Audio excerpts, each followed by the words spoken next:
នេះមកផ្សារប្រាំងមានគេមានលក់កាពីអីនេះបងប្អូនណាចង់បានកាពីអីមកនេះកាពីយកទៅលក់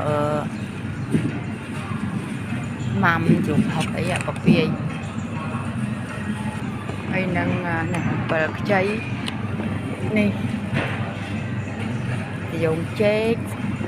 ហើយមានស្វាយខ្ចីនេះបងប្អូនណាតែការមកជាពិសេសមានខ្ជាយនេះខ្ជាយដឹងគីឡូ1គីឡូប្រហែល1គីឡូ610ជាង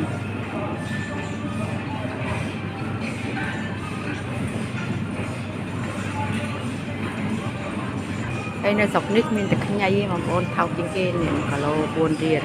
300ជាងមានម្ដេងមានសក្តោយនិងល្មៀតនេះបងប្អូនអើយល្អណាស់បងប្អូនណាត្រូវការល្មៀតទៅធ្វើម្សៅល្មៀតនេះមិនថ្លៃខ្លាំងណាស់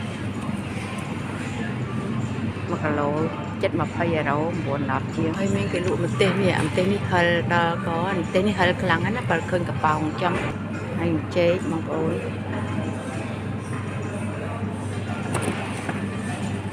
ហើយមានត្រាវនេះគេទុំយកមកថ្មីល្អហ្នឹងណា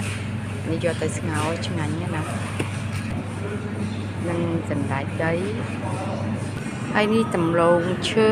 ហើយខាងនេះគឺដំឡូងដូងបងប្អូនហើយនេះគឺដំឡូងជ្វា